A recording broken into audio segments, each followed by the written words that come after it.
Good evening, guys. This is Ace, and I'm here to bring you my next project, which is going to be the RX-178 Gundam MKII, and this is the A.E.U.G Colors type. Basically, we've got our weekend coming up, so this is going to be my weekend project. Now, I was planning to do something different over the weekend, but I was talking with Gunpla Nut, and he basically just recently did a review of this guy. So I thought I'd do a little bit on this one as well, and post it as a video response to him. So basically, I got this a while back. I've had it with me for quite a few months now. I just haven't gotten around to doing it. There's a whole bunch of other ones that I've done in the meantime. But this is a beautiful kit. I do also have the perfect grade Gundam of this, which I do need to do as well. That I've had for even longer, maybe for about 6 months. I wanted to do the Wing Gundam because that's been on my shelf for God knows how long, and the perfect grade Wing Gundam was also the one that I started off my YouTube videos with. So I thought, let me get this guy now, because it's been really a long time. I've been looking forward to this one, and it's about time. So this is the Master Grade MKII, and it's the version 2.0 kit. It's a beautiful kit. It's got a lot of parts in there, and from what I've seen so far, it seems to be a fairly simple and straightforward build. Nothing overly complicated. The box art is absolutely fantastic. You've got this guy, just flying off after beating up one of these Zaku's or whatever kits it is. I believe it is a Zaku. And the artwork on this guy is absolutely really nice. Here we have the front of the box, and then on the side of the box we do have quite a few good pictures. Here we've got him in his pose, just a typical reaching the beam saber at the back and the shield. It shows he's got amazing articulation. I mean, if you can look at it, the knees bending that way. Then there's a picture from the actual anime itself, him launching out. Shows a picture of his hands as well and how far they can bend. So this guy is going to be very well articulated from what it seems. And they've got a lot of different pictures on how his shoulders move up and down and the legs can bend a lot. This kit was released back in 2005, and at this time, this was, they were going from the older engineering to the newer ones. So they do show a lot of pictures and details in terms of how the new articulation is going to be. Even over here, it shows you on the hip that you've got the peg and you can move it forward and backwards to give you extra movement. And then a couple of other pictures from the anime itself as well. And on the other side, it shows you a beautiful picture of what this guy's going to look like from the front and the back. It does look really nice, and I'm looking forward to this because I think it's got, rather than just having plastic pieces, it's got rubber pieces or cloth pieces to show you all these wires and ropes and pistons. And then here it shows you the pistons for the ankles, how it's going to be bending, what it can look like if you do the proper panel lining. It shows a lot. And then here's got a beautiful picture of all the different accessories that it comes with. So you've got the shield, you've got the beam rifle with the energy packs, even a hyper bazooka as well. So I'm looking forward to this guy. Now the cool thing about this kit is that it not only comes with the actual kit itself, but you do get the hanger stand. So this should be a lot of fun. I have no idea what I'm going to be doing in terms of painting this and how much detail is going to go in there, but this should be pretty cool. The kit itself does retail for 4,000 yen, and this is approximately $45 US. Now when I got this on a trip, and I got it for a sale for about half that much. Very good deal. Let's get this guy open. On the inside, we do get a lot of different plates. This is the F plate, and this is going to be mainly for the inner skeleton. You can see pieces here for the chest, for the back. Here, I believe these are going to be pieces for the hip, if I'm not mistaken. No, these are for the backpack as well, where the thrusters go on. A lot of different pieces.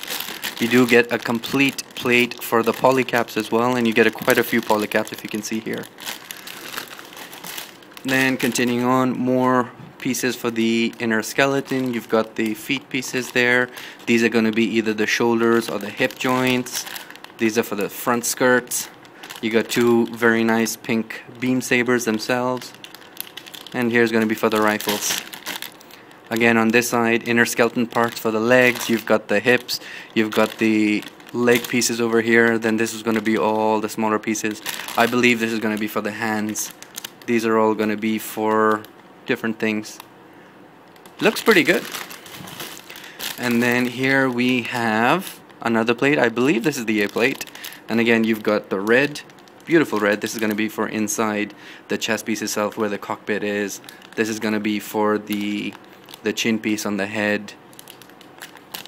You've got clear pieces as well. This is going to be for the face. I don't know what this one is going to be. Maybe it's going to be for the gun.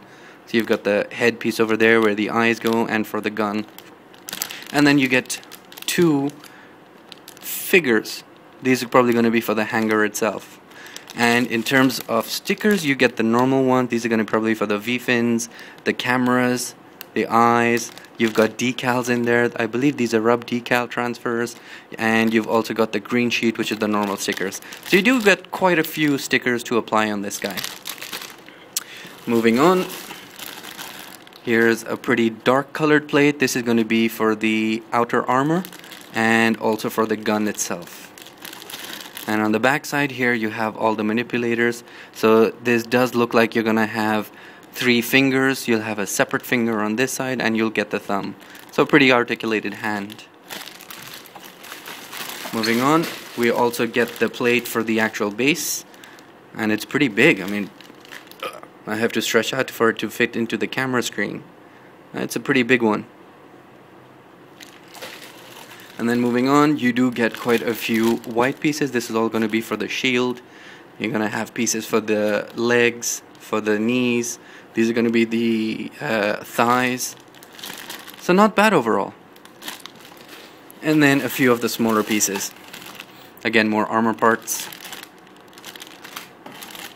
Red pieces. These are going to be mainly for the feet. You've got the top of the feet and you've got the heels. And then just to round off, you are going to get silver pieces. These are going to be for the pistons, and I believe these are going to be for the legs as well as the shoulders or elbows. And I love it when they do this, so you don't have to paint it either. It's going to be nice. Now this is not a yellow color, it's a very orangey color. And when we were looking at pictures on the actual box art, let me see if I can show it to you. They were very yellow. So that's a little bit interesting. You've got yellow on the pictures, but it's a very orangey color for the actual pieces. So maybe a little bit of painting required there. Let's have a look. So that's pretty much all the pieces. And finally, you also get the instruction sheet. And again, you've got a beautiful artwork over there of the Mark II running away after killing a bad guy. On the inside, pretty standard. Shows you all the different pieces, how you can get, what they're for. A listing of all the different parts you get, all the different runners, and then the actual instruction sheets. So if you look at it over here, we've got the instructions for the chest area itself, and it doesn't seem to be too complicated. It's fairly straightforward. The inner skeleton is just a few pieces you put together, then you just round it off with all the armor pieces. So this should be a fun build. And this is also nice. What they do here is they've actually given you all the parts that you need on the different runners for each little thing that you're building. So for example, over here when you're building the arm unit, it shows you that you need the A, B, C, etc. runners, and then which parts on the runners you will be using. So that's always useful. So you don't need to have, you know, all the runners around you while you're making the kit. You can just focus on the ones that you need for the time. And this is also really nice as well. It shows you a little bit of a history on the different Mark IIs that we've had in the past, all the way from 1 to 1/44 scale, 1 to 220 scale, then in how it became the high grade in 1990. Then you had the first master grade version 1, which came out in 98, and then in 2001 you got the perfect grade as well. And then in 2005 you now have the master grade version 2. So this is good. I always like it. Now if you look at this, this is what I'm hoping to do sometime in the future whenever I get around to do it for the perfect grade. There's a lot of bloody detail you can put on this guy. And I've seen a couple of reviews from other guys on YouTube. They have done an amazing job. I have no idea if I'm ever going to get to that level. But let's see. Should be fun. And then we continue on with the rest. And then finally on the last sheet you get a page where it shows you where you put all the decals and the stickers and everything on the different parts of the Gundam and the weapons. finally you get a color scheme for the painting aspect. So if you do want to paint it, what are the color schemes you can use? This is of course if you want to stick to the original color scheme of the kit. If you do want to come up with your own color scheme, of course you're going to use your own colors, your own imagination. And here again finally it does show you what a difference panel lining makes. So if you do a straight build right out of the box, you're going to get something like this, and if you do panel line it up, you get a lot more detail and definition. And the same thing with the actual little miniature figures that you get, for the hanger aspect. Alright, so this is Ace with my weekend project. I hope I get the time to actually finish this guy, and I'll post these videos after the weekend. Normally I post the videos at work because my internet connection at home really sucks, and I know it's going to take like 7 or 8 hours to upload something here, and then it might just end up in an error. So I just upload at work. Alright, this is Ace. I hope you guys have a good weekend as well. I will see you guys at the next video, which is probably going to be the build of this guy. See you guys later.